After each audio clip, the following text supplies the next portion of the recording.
Hi guys, welcome back to the channel. Today I am back in lockdown, as most of us are in the UK, well all of us are in the UK. So I thought, why not have a little bit of a group meeting with some of the cast and crew from the new Terrifier 2 movie. So I'm going to try and join everybody now. You lot are going to sit back, relax and enjoy. Speak to you soon. Hello. Hello. How's everything? Yeah, not bad. You? I'm all right. Maybe he got kicked off? No, he left. I think he's coming back now. There he is. There he is. Sorry about that. That's all right. It's this stupid Zoom stuff. It's just it does this weird thing where it sometimes tries to mute me. Yeah, and I hit the wrong button. It's like it's something with feedback loops or something like that, and I hit the wrong button. And it's like, you want to mute? I hit yes. I'm like, oh no, not that one. I don't know how to undo that. So that comes up again. I have to read it better next time. I think we've still got Marcus who's going to join us. Cool. You invited Marcus? Oh no. Thank you all for doing this, by the way. I really appreciate it. Oh, you're welcome. It's really, really awesome. Yeah, I might as well get started while we wait for. I'm not sure if Steve's going to join as well. He did. I think he is. I'm pretty sure he is. Last I spoke to him. So. Yeah. Is Damien joining in, or Lauren, or anybody like that? No, I couldn't get hold of Lauren. Damien can't do it, so he's going to give me an interview with just him. Okay. At another date, so I'm looking forward. He's probably busy doing who knows what. Yeah, I'd imagine. You're getting ready to finish, that's for sure. So. Yeah. So got a lot of stuff to build. Are you all wrapped up now with the movie? Is it all completely finished? Just waiting on? No. Yeah, but we have about probably like I would say a solid 4 or 5 days left, maybe. Yeah. But we're pretty close to the finish line. COVID really screwed us, but we were moving pretty well, and then COVID hit in March, and then it just slowed us down. But it was good though, because it gave us extra days to prep for these bigger scenes, because we still have one big scene we still have to film, which is the last stretch. So it should be done. I mean, fairly soon. We're hoping by Christmas it should be finished wrapping. Hopefully, that's Damien's plan. I know that. Yeah. So I mean, it's just seeing when he's ready with the effects wise, and then we'll move on from there. Yeah. This big kill scene, is it one of like the biggest kill scenes everyone's ever going to see? Because I've heard quite a lot about it, and I've got my own theories of what is going to happen, but I don't want to say anything just in case I'm right. I would say, yeah. Go ahead, Dave. It's going to be pretty gruesome, I think. You know, it's pretty nuts what we have planned. I don't think I've ever really seen anything like this done before in a film. So we'll see what happens with it. I know that like one day when we're filming the very start of the scene, which we did back in February, one of our crew members had to excuse himself from the set because he got a little bit woozy. So. I know who that is. Oh yeah, good old Leo. He's just like, guys, I gotta leave for a second. How we doing, Marcus? How's it going? Good. What's that? Who invited this fuck? He brought the fancy hat to the party too. It's Friday the 13th. Yeah, I should have just put my hat on. I feel like I'm the odd man out with no hat. Yeah. You need that little one. You need that the art hat. Hold on, let me go. I got my Terrifier hat. I'll go find that real quick. I'll be right back. Hey Marcus, what's up, buddy? Bro, how you doing? Good. So you guys have all been quite busy. You're still working together, aren't you? You've got more in the pipeline. Yeah, well, we're working on right now. Me and Michael will just we're casting for the new film we're starting. It's called Stream. Marcus is a part of it. Me, Mike, Steve, obviously Dave is actually a part of it, and we were just finishing up. Damien too, and we're in the beginnings of casting now, starting to cast the movie up, and we're hoping to shoot by January into February. So I mean, we're full steam ahead on that. So that's what we got. There going. is that. There it is. There he is. There he is. And this time I didn't hit the yes when they said, "Do you want to keep muting?" So I was like, "Yay!" I don't understand Zoom. I just wish I invested in it. I just wish I invested in it back in February. There Oh he my is. God, me too. Hey. Up, I dude? was waiting. I don't know what happened. You guys didn't want to let me in, I guess. No. Oh. Well, it's because you don't have a hat. You got to have a hat. Steve wore the same shirt. Well, I had to change the lights a little so the glare wasn't too bad. And I got it working. I didn't want to go with the hat. What's up? You know, ceilings. Just start off, honestly, thank you all for joining. It does mean a lot.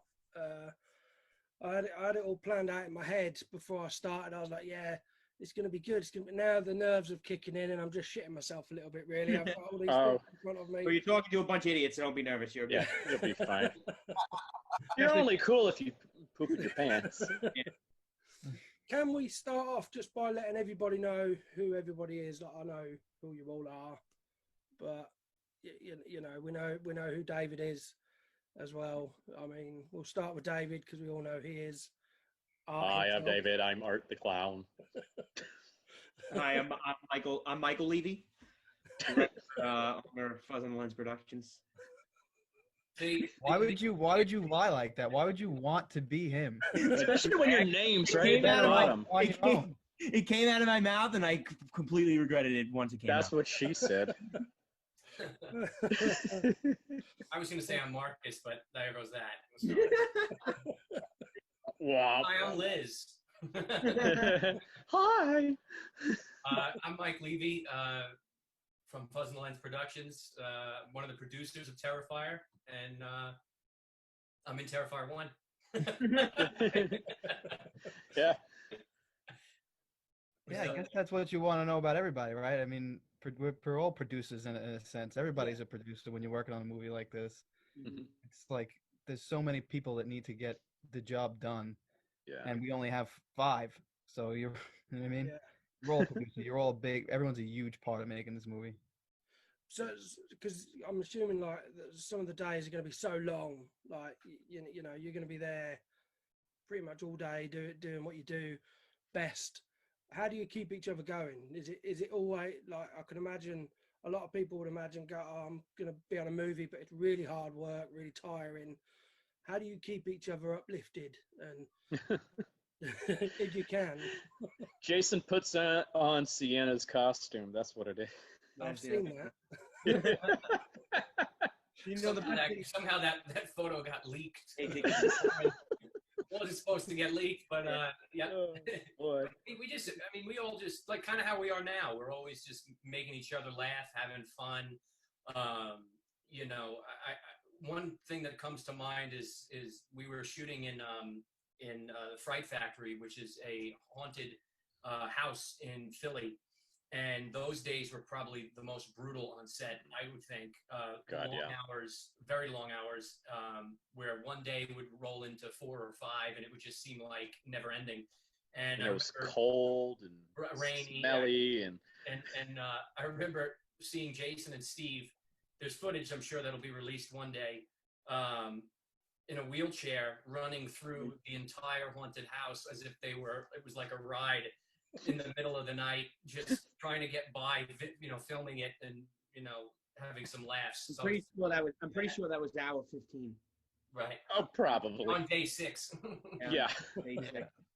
Oh, yeah. One day became 2 days really quick. It wasn't like long days. It was long week. It was just, there was really no stopping. So you just kind of got into a rhythm of just, this is what we're going to do. You make peace with it early on, that there's going to be long days and long nights, but the end product is what gets you through it. Yeah. And you just keep hoping for that. And Mark is definitely a lot of taking pictures. Oh, yeah. And then Jason come in with insomnia cookies at one time, too. Yes. Oh, we ordered about, what did we order, Jay? Like $200 worth of cookies? Yeah, $200 worth of insomnia cookies, $200 worth of soft baked cookies. The little things that count. That gets everybody through it. They're one of the few places that are open at that hour too. Like they're open all night. So like 3 a.m. Someone needs something to make them feel like a human. Right. And that gave us energy for about 5 minutes. And we were excited for about 5 minutes when the cookies arrived and everyone was eating them, and then we went back to work and we were dead shortly after. Yeah. Go into cookie coma. Yeah, that's what it was. And I had to wait because I had all my makeup and teeth and stuff like that. So I was just like, that was what was getting me through the rest of the night. It's like, okay, I have those cookies waiting for me. Yeah. What gets me through the night is watching Dave with his. I always have these here now for interviews, just to let everybody know. Those are Dave's COVID tests. Yeah, I was doing the COVID test before anybody was. Right. He was the one who started it. So. Yeah. So do you guys do you have to have COVID tests every so often when you go on set, or is it? Well, now you do. Now the union is making you do them every so often. But when we were shooting back in March and February, we knew about obviously the coronavirus and everything going on, but it wasn't nearly what it is now. So since we started getting back into things, stuff has changed for sure. Yeah. Yeah, we were like in a bubble. We were filming upstate, so we had no idea how big this thing really was because we were literally filming days and nights and everything else, and everyone was talking about the COVID and everything. I didn't hear about it until, I don't know about you or anybody else here, but I didn't hear about it until I got back on Staten Island when things were shut down.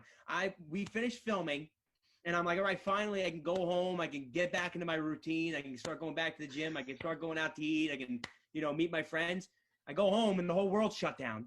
So it's like I'm filming all over again. There's no, there's no break. Yeah, we were in quarantine on our own. Exactly. Like right before everything was forced to do it. So we got lucky that our schedule worked out really well, that we just finished the bulk of what we needed to finish. Right. And then the world shut down. Right.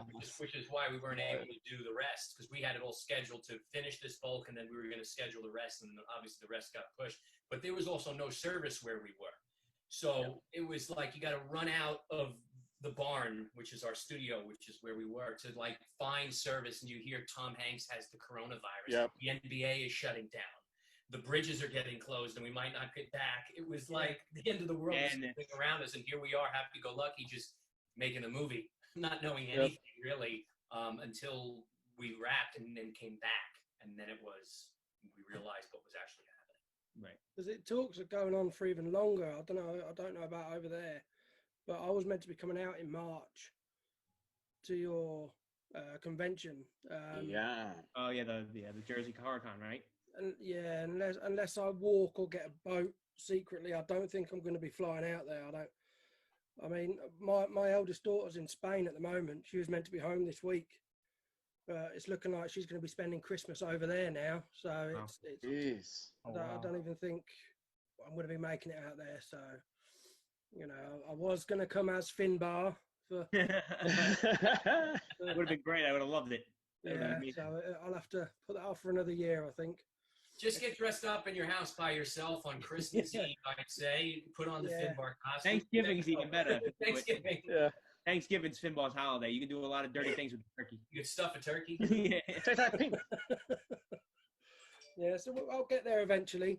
I do want to clear a couple of things up. My youngest daughter is called Sydney, and she was named. We didn't know what to call her when my missus was pregnant, and she stood in the kitchen one day and she went, "Hello, Sydney," from the Scream movie. So we then named her Sydney from that. That's David said Damien was named after The Omen. Yep. But we've also got in this chat Michael and Jason. Is that just a coincidence, or is that? My mom thought when I came out, she thought I looked like the baby Jason when he was drowning in the water, so she just named that. So I said, "Thanks, Mom. I appreciate it." He still looks like the baby Jason. I'm imagining that in my head. My head's really ugly. Thank you. I appreciate it. No, my father and my grandfather's name is Michael, so it was always good. But my mom is a big fan of horror films. But a lot of us in this group chat, a mutual friend of ours, this guy Mike Rodriguez, actually was named after Michael Myers. So I do know someone who is named after a serial killer, other than Damien, I guess. And you know, yeah. You for Halloween, you lot do quite a lot over in America, don't you? You go quite big. I mean, over here, down my road or street, I'm the only house that's got stuff out. So we're kind of known as the freaks down our street. Oh, But you, I mean, you guys go all out. I mean, this year we wasn't even allowed. Like the kids wasn't even allowed to go trick or treating. They wasn't allowed to go Halloween. But we couldn't understand it because they wear masks. Right. So I couldn't really see the point of not. But was that the same over there for you guys? Did you have all that still? Well, it's not, definitely wasn't as much as it usually is.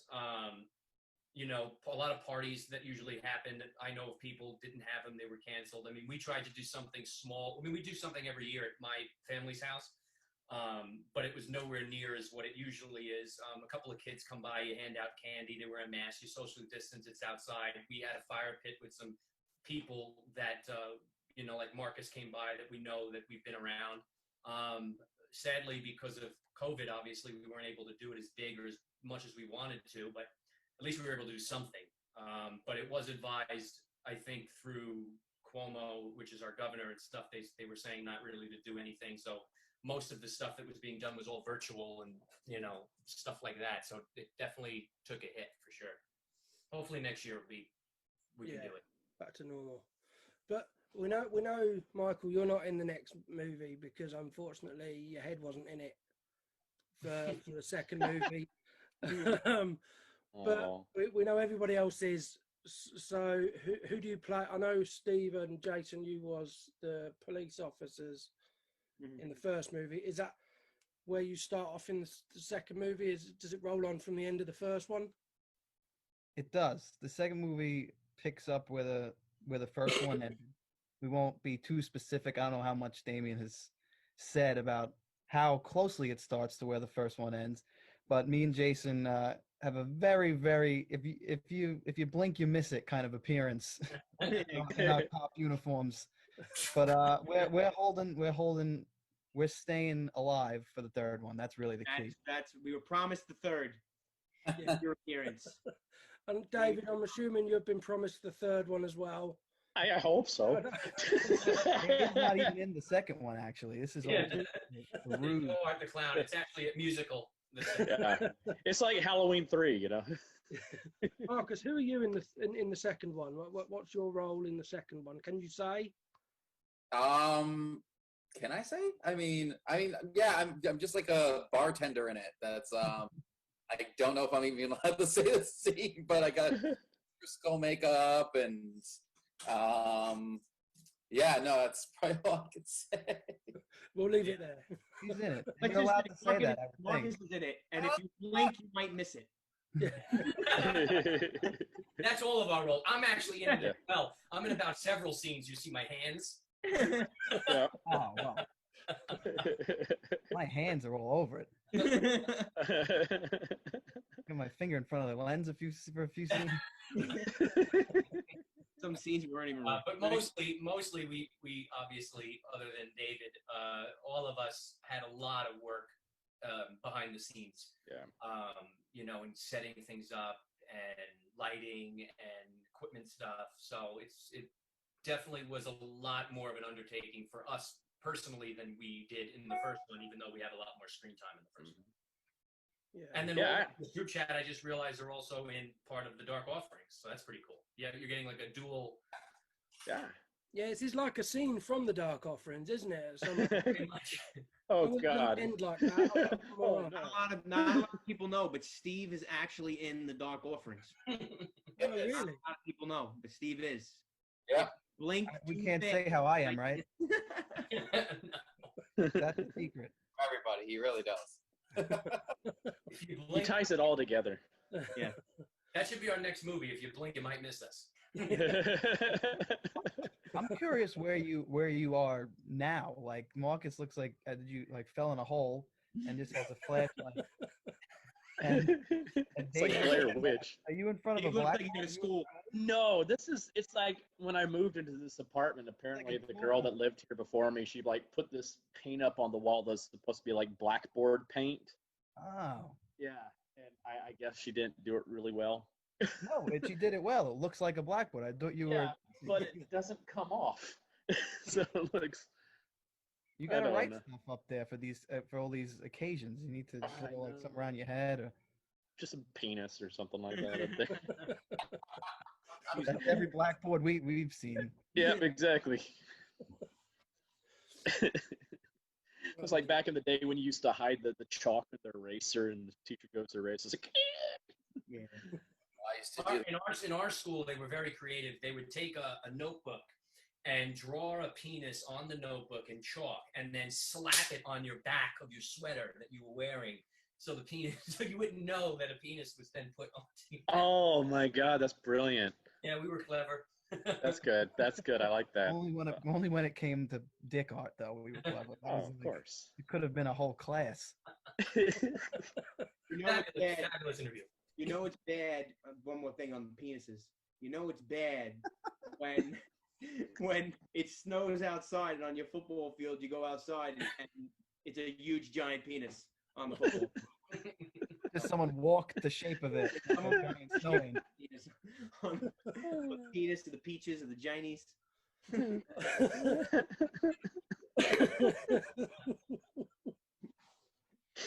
That's a dick move. Yeah. That took balls though. Oh dear. Anyway, Talk about the movie. Yeah. how do you all get into the mindset when you're there? Like, how do you get into that the mindset of your character? So, like, I think Marcus has fallen off his chair. Really went down the hole now. Marcus just quit. Marcus just quit. Flashlight ran out of batteries. Oh no. Oh, Marcus, what happened, man? There he is. Oh, there he is. He needed a drink after that. He needed a drink. Came out of the darkness. He just like Just another Friday night. Yeah.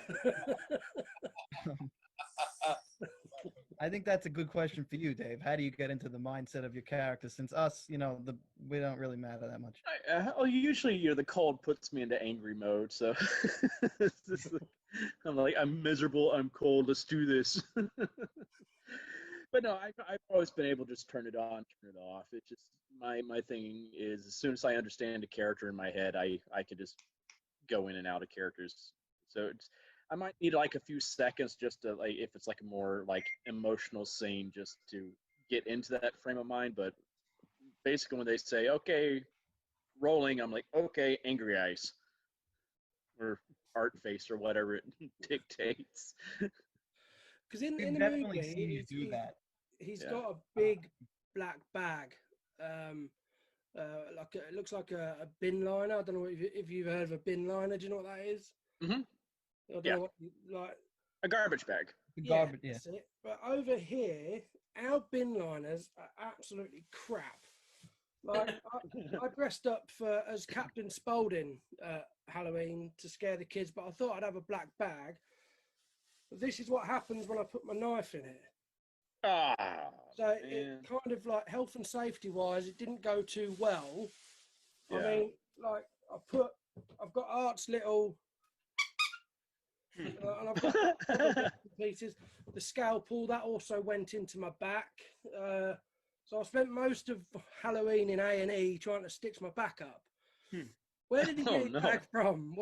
How does he manage to keep all that stuff in that one bag? It's a good question. Maybe we should tell Damien the practicality of the garbage bag with everything Yeah. out of it, because I think I heard in an interview recently that Damien spoiled it. He said he was Mary Poppins' kid, no? No, yes, it was that Mary Poppins was his mentor. Yeah. Because, like I say, it's like sin. I've been Yeah. collecting Yeah. everything that Art's got that he puts in there, and Yeah. it just doesn't hold up. I don't know whether it was like a psychotic version of Santa's sack. Yeah. He can keep putting it in because my daughter's only 14, and she has actually seen the Terrifier movie, which is a little bit weird, but she enjoyed it, and that was her question. She wanted to know how strong that bag was, and you know where we got it from. It's a hefty bag. We have pretty. I was gonna say the hefty bags. They're thick garbage bags that they held up pretty good. Yeah. We actually had I remember like one night we actually had to use a real garbage bag from the street. Yeah, right. We were lost that bag multiple times. That was the first day. That was when we were shooting the first week, October 28th, because we lost the foam bag. So that too. Dirtiest, stinky garbage in this location that we were at. We were in Manhattan. We were in Manhattan at the we shop. weren't. We were. The shop too, though. We went two different times. But it sounds like we lost this bag quite a few times. Nellie Bly, we did it, and then like when I remember, and I was yakking, and I said, "Oh, Dave, you have fun with this." It smelled so bad.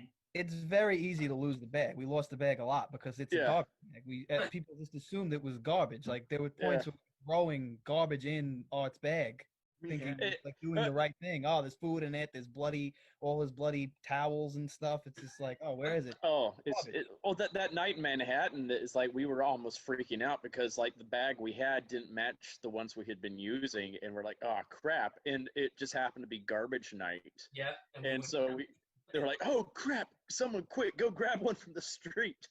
Awful. I totally forgot about that. So bad. Yeah. It's like, it worked though. It totally worked. That's the beauty of independent filmmaking. Sorry? What?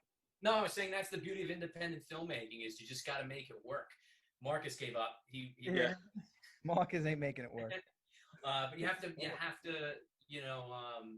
make it work, and on lower budget film, so you don't have prop handlers all over the place, and keeping an eye on everything because we're all wearing different hats, so it's tough. Damien's really good about that kind of stuff because we've had times where he's built some prosthetics or prop pieces that like there's one in particular, I can't say what it was, but it broke, and he had spent all these hours trying to make this thing, and then it was very integral to the scene, and it breaks right when we're trying to put it in me, and it's just like, son of a like, and we're like, okay, let's think real quick, and we came up with a workaround with it, and I think it worked pretty well. But those are the things, like when you're in those moments, we don't have extra time to make another prop or something like that, so we just have to go, okay, what are we going to do in this instance? What's around us? What can we use instead? And we're like, okay, let's go. Yeah. Yep. Yeah. Because the first movie was a very low budget movie, wasn't it? It was very low. Was there more money spent on it? Like a lot more money spent on this one? Yes. Yeah, definitely. More than the first one, but the first one was very low. Very low budget. I think $50,000 is what we made it for, something like that. Low. I don't know what the exact thing was, but then this one was more obviously. But you would also think that because we had a lot more than what the first one was, that you would think this is crazy amount of money. It's still not. We're still making this film well under what any the movie's a lot studio bigger film as is. well. That's the difference. Like the first one had a low budget, but it also had a small footprint, and it all takes place in one location for the most part. Yeah. This movie is much bigger. We're at a carnival, and we can't say where all the places we are, but you already heard of like 5 or 6 different large locations with huge scenes and more extras and more actors in general. Like there's just a lot more. So you still have that same kind of ratio of cost to production value that you're trying to do. Yeah, and I'll tell you, even with the budget we do have, when you find out in the end when it's all said and done, you're gonna be stunned to what what Damien was able to accomplish, because I truly think exceed the budget that we actually had on screen for sure, and I don't know many other people, which is a tip to Damien and I guess all of us, working on this together, Phil as well. Of just coming together and making it work any which way you can, because we all know the end product is super important. So you just do it and you figure out a way. Yeah. Well, that's what's really impressed me with this is just like it's the crew that we have. We don't have a huge crew, but like this crew that we have, everybody has put in 110%, and they have pulled off miracles. Like I think a great example of that was like the night that Jackie and Olga decorated all of Sienna's room in a night, because we had to film the next day, and there was like I came to set that day, and there was nothing in this room. It still wasn't even painted all the way. And I'm like, I started like, oh my God, how are they going to film this tomorrow? And those two stayed up all night, decorated this whole entire room, and it was amazing. The amount of detail that they put in this room was just mind-blowing. Yeah, there's so many little knickknacks. Like, that's what makes it even more crazy. Like, all of our stuff is intricate. There's like a lot of intricacy to that room that hopefully it all shows up on camera. But there's so much to it. I was waiting for someone to say Olga and Jackie when you said that, because they're the art department. The art department is usually a whole department, and it's two people really. And Olga wasn't even brought on to do that job. She was in costumes and things like that, and then she became the production designer, who's the head of the whole thing, and just thrown into it in the middle to working with stuff that other people planned and had bought and whatever, and then she had to make it work. So she did great. I feel like I do less work than anybody else in this thing. I just show up, get in makeup, and I sit there and wait until they need me on set. It's the crew that's doing all the work.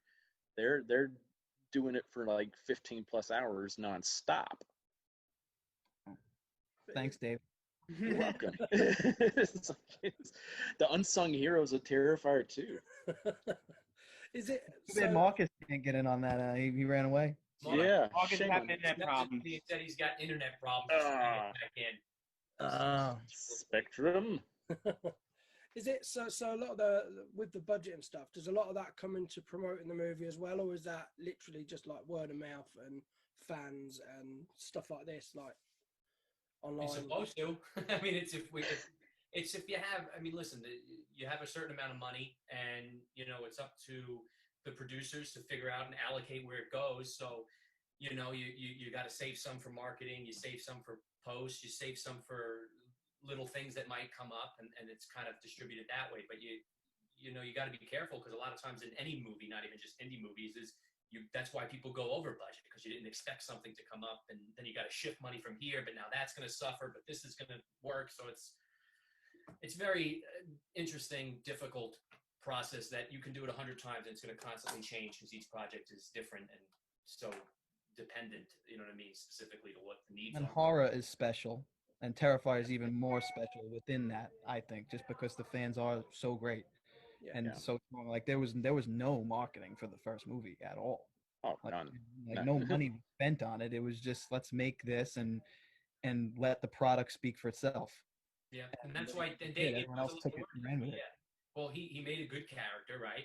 Dave portrayed it amazingly, and then it's a good concept, and kills are there, So that's why also there's so much pressure for this one on not only Damien, all of us to raise the bar, because it's the fans is the reason why this film is even talked about. So you want to please them, you want to deliver the goods to them. So that's also what fuels us all. Yeah. Plus, the fans funded most of the film too. Yep. Did you think he realised how big art was going to be? Because it's kind of gone through the roof. It has over here, like even over here. Everybody I talk to about it, they know about Art the Clown, they know about the Terrifier. Love it. Did he realise it was going to be that big of a success? I don't think so. I mean, I know I didn't realize it. I thought, it might have a fun niche following or something like that from like the fans of All Hallows Eve. But, I think we were trying to be realistic at the time, because we knew we were a very low budget film. We didn't have the Hollywood engine behind us doing publicity and stuff like that. So we're just like, well, we have a fun character. Let's hope everybody else likes him as much as we do. Yeah, I think anyone who says they knew this was going to happen is a liar. No way you can expect what happened, and it's amazing that it did. I just remember having a conversation with Jason saying they got a really cool character. Damien's got a really cool character here. That you knew, but you didn't. But there's a lot of people who have sadly really cool characters, and it never goes anywhere. And then I remember we were in Pasadena for the Halloween 40 convention, and it was right after the word of mouth kind of was building, and it was right after Terrifier got on Netflix. And me and Jason were getting recognized there, which was like the weirdest thing in the world. And then we saw at the Halloween convention that we were there just because we have some friends in that franchise. We were there just to support them. We're also fans of that franchise. They had all Art the Clown stuff. So I remember calling Damien and said, "This thing is insane. I wish you were here to see this." And he was like, "Really, really?" So it was, none of us really knew the level it was going to explode to. We just knew it was a cool character. But again, those happen, and then sadly nothing ever comes out of it. Yeah. It's unfortunate that it's not just about how the movie. It's not, you don't need just a good script and a good character, and like, you can put everything together and it can be great, and it can still go nowhere because no one sees it. So that's why you can't, expectations have to stay at a certain level, and then you just need, like we said, great fans who can spread it, because you could spend all the money in the world, it doesn't matter unless you get that word of mouth. A review from someone in the paper, not that anyone reads the paper anymore, doesn't matter nearly as much as your friend saying, "Watch this movie." Yeah. And that's really what we need and what we're thankful for. Talking of characters, are we going to see any more from Finbar? I know everyone's begging for it. A lot of people have come up to me and Mike and Steve and X to do TV show and stuff. Hey, I'm open to it. There's always more to do, I think, on a character like that. But for me, it's always what's the next best thing? What's the next thing I can do? I love Finbar. We came up with this character, I don't know, like 10, 15 years ago, like really a long time ago. We were doing a short film when Michael was and Steve were in sophomore year of college. Was that what it was? And I was still in high school, and I was saying these things as his character as a high school student, saying this shit. Well, Finbar has got the mentality of a high school student. Right, exactly. But yeah, I'm always open to doing more of that character because I think there's more to explore with it. But it's also, for me, it's what's the next character, because I love playing these characters. So what's the next one that I can come up with that can either top it or be equal to it? Definitely not suck. So we're looking that way. So always try not to suck. That's try not to suck. Good mentality. But I got this from a fan, which was pretty cool. This is a Finbar Funko. So oh my gosh. Fuck you, Dave. Fuck you. That's amazing. I love it. I'm jealous. That's awesome. He sent me one from you too. I have one. My heart. Yeah, there it is.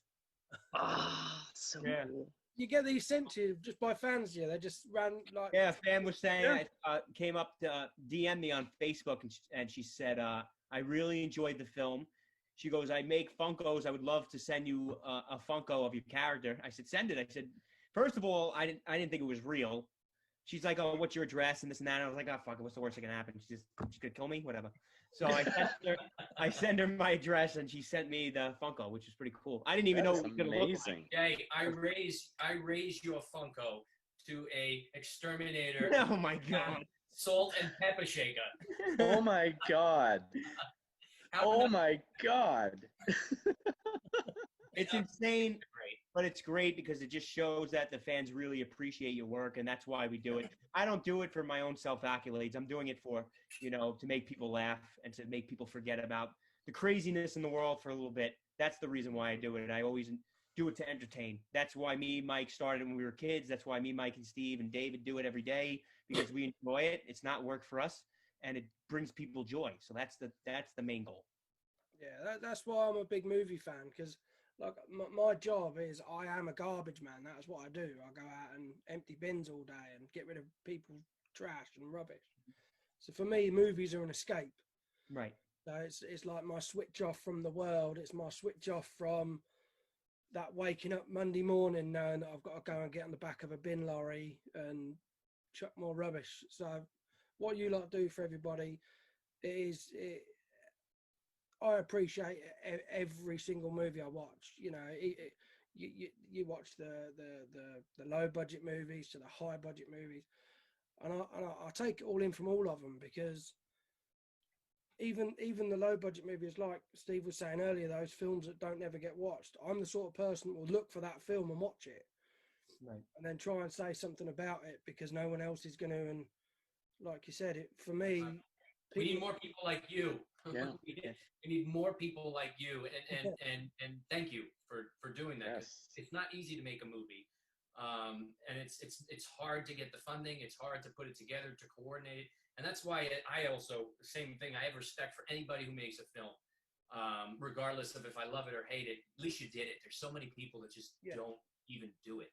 Yeah. So to have something complete is a big part of the battle. So thank you for taking the time to find those movies. Talking about Terrifier, like I've had quite a lot of terrifying experiences over the years. I do, like I think I spoke to Michael about it not so long ago.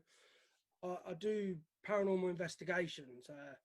Over here, we've got quite a lot of old castles and stuff like that. So there's been a lot of times where I've been in somewhere on my own and I've actually shit myself and thought, no, fuck, I'm getting out of here. But have any of you like had anything absolutely terrifying happen? Oh yeah.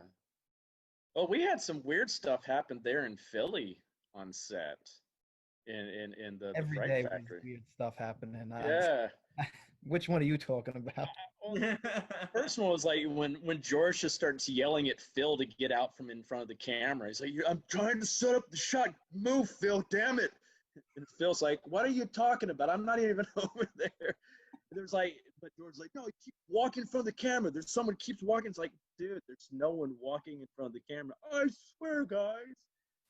That's because he was delirious. That's what happened. You don't Oh, sleep. but then it was like we were going to shoot. It was like Lauren and I, and there's that door behind us that was open, and like they're like someone shut that door, and Lauren and I turned around to shut the door, and the door just shuts itself. Yeah. And then the baby doll room, that baby doll just went off in the middle of nowhere. Yeah, that one did freak me out. That doll. That God. Personally unplugged the doll. And we turned the switch off. And there's a switch, and that was off.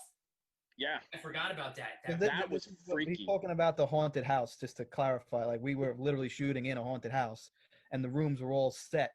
But it was, whenever it was like February. It was the off season. They were closed, and everything was off. Like, circuit breakers were off all over. There was no power. And then we had to turn some of them on, obviously, because we needed to light scenes. And there was a room full of dolls, just all these creepy dolls everywhere. And one of them was on a swing, and it was powered. Is that the one you're talking about? Yeah. You would walk by, and the swing would just swing. And yeah, it's motion sensitive. Try to scare you. So we turned it off. I unplugged it because I was in there alone, and then it started swinging again. We couldn't figure out how the hell this thing kept turning itself back on. And the switch, we told the people at the house, and they said, well, that's one of the most haunted areas. There's like 3 rooms that are connected there that they say is supposed to be their very haunted area. Like, that's what they talk about when people come in. They said the breaker was off, right? And the breaker was off. They didn't say it was, because I went with the guy to see it, and the breaker was off to that whole section. Yep. And it was so weird. Very freaky. Because how that we're doing the scene with Lauren and I, and it's like 2 or 3 o'clock in the morning, and we just hear that baby doll going off in the other room, and everybody on set was on set where we were, so no one was over there to make that thing go off. And it's just like, and when you hear this creepy music start up, and you hear this like, "Come play with me," and you hear it echoing like 3 or 4 rooms over. Oh my God. We're all of us were like, what the fuck? Yeah. It's like, who's over there? It's like, no one. We're like, nah. That's the stuff that freaks me out. Anything with like little kid ghosts, that's the stuff I'm just like, But we were staying in a house that was supposedly haunted too. I don't know if you saw anything. Your room, Dave, was probably the most haunted. Oh, there, up at. I didn't see anything, but I heard, like, when everybody was on set one day and I was back at the house by myself, I was in the bathroom and I heard someone just walking around upstairs, and I thought someone had come back to the house, and I go upstairs. I thought maybe Scott was back or something like that. I go up there and I'm like, "Hey, Scott, where are you, man?" And no one's there, and I'm just like, well, I don't know.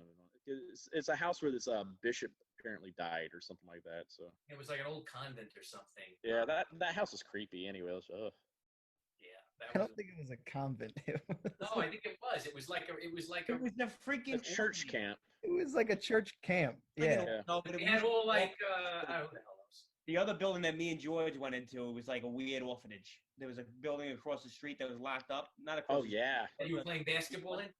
Yeah, that me and George broke in. Yeah, we would. Yeah, that's good. Talk about how you broken ended it. In a recorded interview. We went in there and we played basketball. It was fun. This is you edit this part out. No crimes were committed. As your lawyer, I'm gonna have to say we move on. The door was open, so it was unlocked, so it wasn't really breaking in. That house was just a pain anyway, because the water filtration. Oh God, that were downstairs. Oh, Well, that's talking about trying to solve a problem is we were supposed to shoot a scene in one room and we were trying so hard to shoot this scene and there was the water filtration system that would go off every 7 minutes and it was and it would last for 4 minutes. So if it's going off every 7 minutes and you'd last for 4 minutes, you only got like 3 minutes of shooting in between, and we had to at one point give up and move everything from this location about 2 miles down the road to the barn and change the entire scene to a different set, and that was a disaster. Yeah. But and then we had the water break in there one time too. One of the pipes burst or something like that in the kitchen. Oh right. Killian just ripping off his shirt, like, I gotta stop this. He's like trying to. It's while Damien's doing my makeup, and so everybody else is going chaotic, and Damien and I are just sitting there going, "Yep, Terrifier 2." Yeah, because no one used this house in a few years, and it's the winter, so it's cold. So now that everything's working and running, the pipes weren't able to handle it with all those people staying in that house. Yeah, it was funny. That's the best part of it is the reaction that it's just another day. It's just like there was something like that every day. Yeah, it's like mass chaos going around us, and Damien and I are both like, "Yeah, here we go again." The Terrifier 2 documentary in the stories is definitely worth putting together one day because God, yes. You'll never believe the stuff We need to do them before we forget them, because like you said, when it's every day is something like that, you kind of just start to ignore it. Like you just like, oh well, all hell's breaking loose over there. I got to do my thing. Like I remember I wasn't there for that. I was at the barn setting up the shot, and we're like, where are they? Why are they not here? So we can shoot. And then you find out later, someone runs in covered in soaking wet, like, the pipes burst. I'm trying to close with my bare hands. There's no wrench to fix it. People are sliding all, and we're like, oh, yeah. the room was flooding. It was ridiculous. That's another thing we probably shouldn't say on here. Oh, they knew. Oh, the people that had the house, because they came over to help, because they're like, oh God. So you had to call up Larry, and of course Larry was Larry on the phone, like, oh my God, what the? Oh God, oh. Larry needs to do interviews. Larry needs to be put into the circulation. Larry's a character in himself. Yeah, man. He's unbelievable. He's so great. You got to get Larry and Phil on an interview Together. Best, and you might not talk about anything you want to talk about, but what you let them run it will be gold. They might fight most of it, but the best. So you've all been in movies. You're all actors as well as producers and directors, and everything like that. So, how are your accents? Are you very good at doing a British accent? Who do you reckon can do the best British accent? Oh, you put me on the spot over here, I think. Yes. Now, where do you want me to be from Britain? I could be from Scotland if you want me to. Very good, very I good. could be from Ireland as well if that's what fancies you. Dave's probably the best. I was gonna say Dave's my bet. I can't even get rid of the New York accent. Like I can't. I could do voices. I ain't doing accents. Yeah. Accents are not my thing. Accents have always been my based thing. in reality. They're just One of my favorite things is we did was a short called Potheads. If you should look at it's on YouTube. I spent like a couple of weeks trying to learn a real authentic Irish brogue, an accent there. Mm-hmm. So I mean, Male, obviously. So it's just a matter of preparation, and like anything else, it's just practicing and learning the different dialects and the nuances is what most people always forget. They just overall The character. cadence, Right? It's like a musicality to them. Right. Those little intricacies is what you need to focus on. I think that's what's kind of helped me with it is learn accents because I was a musician first, and especially with singing, and that's like I hear the musicality and the different accents, and that really helps me learn how to do it. And I think what really helped me, especially with a lot of the UK accents, was a few years ago I did the play The 39 Steps, and in that I played over 30 characters, and the play takes place in England and Scotland, and so I had to do different variations of different English accents and Scottish accents, and then one character I played was an English professor living in Scotland that was actually a German spy.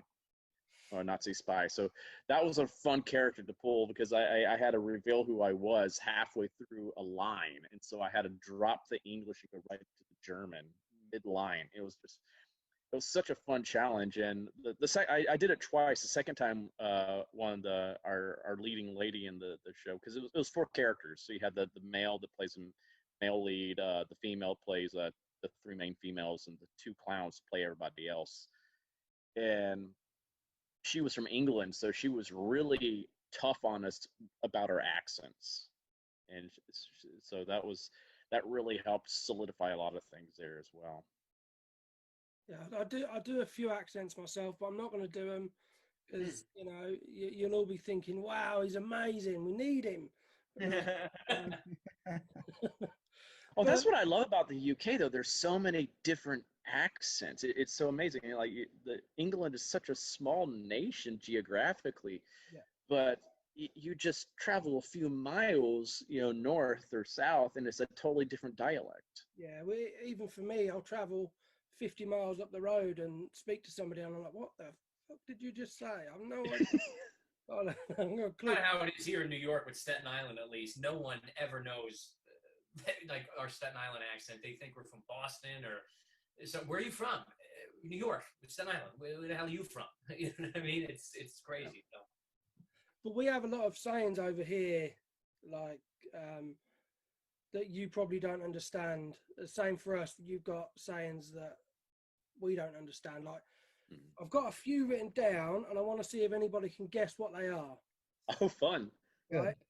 Steve will probably know. I might know some of them. I liked how you were even just talking about your job. Like we don't say any of the things you say. Like, yeah, Lori. Yeah. Yeah, you call them a truck, isn't it? Rubbish. What's that? Yeah, a truck. Yeah, garbage truck. Yeah, we call it a truck. Yeah.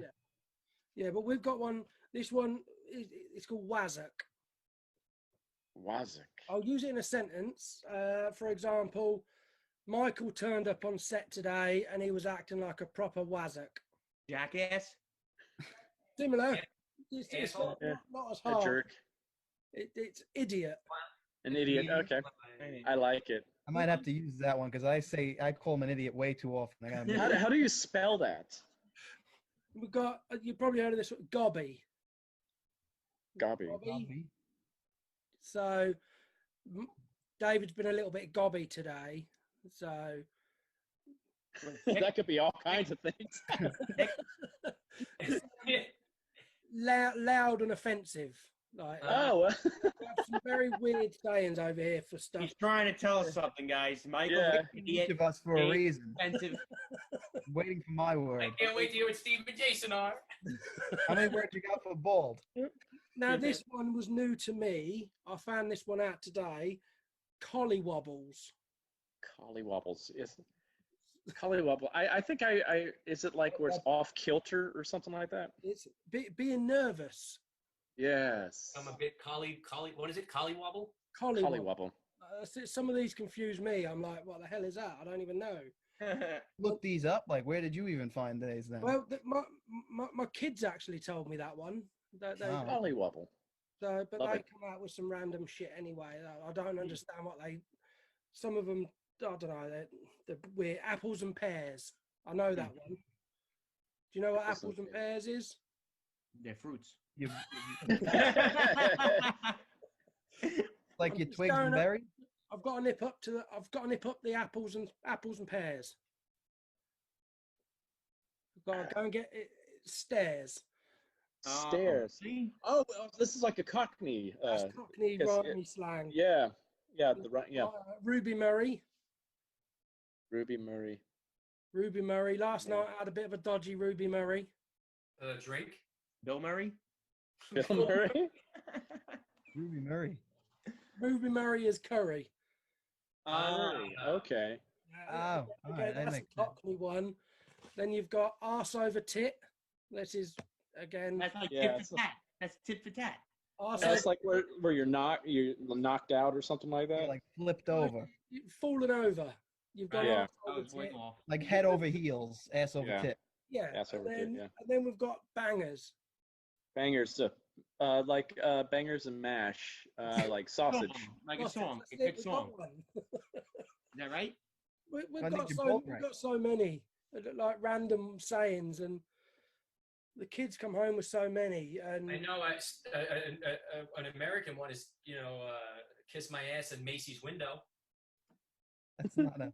What the hell is that? It's a What- saying. what- It's One of a my never heard that favorites in my is fucking life. That's That's what what I learned from my dad, actually. it's a saying. The saying from his dad made up. Oh, everyone says it. I know a lot of all the My time. dad says. Oh, we would say this down south. It was like it's colder than a witch's tit in a breast brassiere and the snow face down. South ones are so long. You guys make like Yeah. these analogies. They're like poems. Oh yeah. We have all kinds of. And I don't even realize that they're idioms until I say them. People are like, "What?" And I'm like, "Oh, that's what we would say back home." Steve has one that he always says, your sister's ass. And I know that's Steve's favorite one. That's the thing Your you say. sister's Just ass. yeah, some people say. You ever heard it's like kissing your sister? Heard that phrase? It's like a tie or something is like kissing your sister.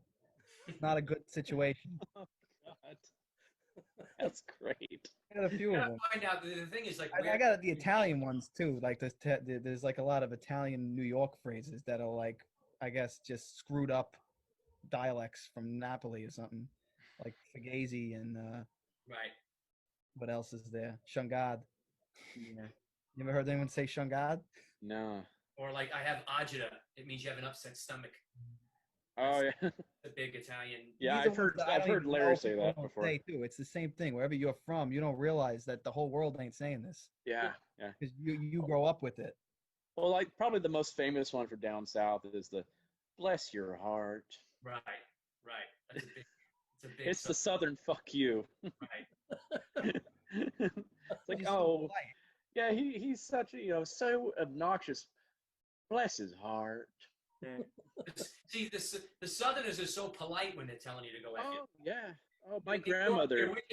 we want to say it. We say go F yourself. We're like the Yeah. reverse. We My grandmother had like she was from Georgia, and so she had that old Georgian accent, and she would just destroy you with words, and you had no idea because she said it with the sweetest voice and the biggest smile on her face, and she's like, "Oh, she's complimenting me." I was like, "Oh no, she just read your ass." And she was also an English teacher too, so she just had a mastery of the English language. It was just to watch that woman go up against people was just like it was beautiful. I think we're the reverse. Like when you go to Brooklyn, the more they tell you they hate you and they want to kill you, and you know what I mean. That's how they love you. The other way. I've got one more thing just before I wrap it up because I don't want to, because I know it's still quite early there for you guys, isn't it? It's still Yeah, early 6:55. Saturday night. Earlier than where you are, that's for sure. yeah, definitely. What is next for you guys? I know you've got Stream. Is it Stream coming up? That's the next one for all of us, Yeah. pretty much. Yeah, we're going to be shooting in January and February in Gettysburg, Pennsylvania. We haven't announced the cast yet, but we have a really cool cast, David included. We can announce that right here, but we'll officially announce it to everybody else. But yeah, so that's the next project we're all working on together, including Marcus, who seems like he couldn't get back into the chat. Damien's going to be doing effects on it. Phil and George are joining us, so it's going to be a really fun horror project to kind of just hopefully take the momentum that we all just kind of wrapped out with Terrifier, and then kind of just keep going together as a unit. Yeah. So it should be a lot of fun. That's the next thing we're all focused on. That's a fun script too. Yeah, I think we're gonna. Hopefully, you got to set your expectations low, like we were saying before. But hopefully, we can, at the very least, entertain a lot of people with this script. We think it's unique and it's fun for sure. Awesome.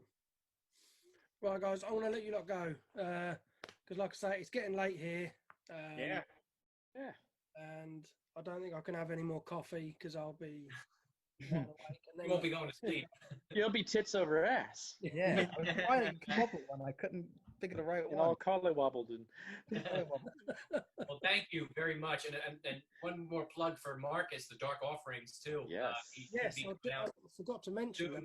Yeah, should be. Hopefully, I know they just released the trailer, which looks fantastic, and I think that's where they announced you were part of it, Dave, and Yeah. they showed you a little bit in it. Which who's that? Marcus calling?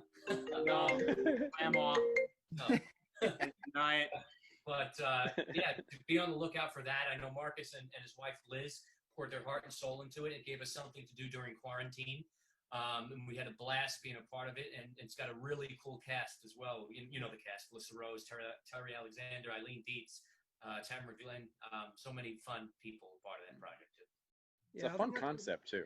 it's probably, I think it's already going to be bigger than he realizes. Again, like it looks awesome. Like I say, I watched the trailer, and I didn't know David was in it, and then I messaged him saying, "Oh, I've just seen the trailer." Yeah. But yeah, so I'm looking forward to that as well. And I know all of you, Yeah. like Fuzz on the Lens as well. You was all involved. I know you helped quite a lot on that as well. Yep, it was fun. It was different. It just shows you that, as the human race, we all just got to keep going forward and try to find ways to create, and even during the worst of times, we could come out with something positive. So it was definitely a challenge, and it was a unique way to make a film. And I give them credit and was honored that we were all able to be a part of it. Yep. Good. That's what's been cool about this whole thing. It's like, people have gotten so creative during this pandemic to keep creating art. Yeah, Like, it doesn't I stop. wrote a story myself. I'll probably never show it to anybody ever. But even me, it's like it's something to do. Just write it down on a bit of paper and see what it looks like. Well, you never know. Maybe you pitch it to one of us one day or someone, and maybe it turns out to be something. Well, true. we did it then. Right, guys, thank you so much for joining me. I really do appreciate it. Like I Awesome, say, man. Oh, you're welcome. for Yeah, me, a lot of fun. it's just a hobby from a fan. So when I get to talk to people like yourselves, I'll end this chat and I'll just go back in the house and I'll just be like, wow. Take me a while just to like settle down and stop the excitement, and Well, you did a great job. Yeah. Always a pleasure talking with you, and really appreciate it. Thank you for being a fan, and hopefully we'll just keep making you proud, man. Yep. yeah. One day I'll Thank go you, there thank to you all. Get some sleep. No more coffee. All right, thanks a lot, guys. All right. Yeah. You take good care. See ya. Bye. I'm just gonna keep saying what Dave says.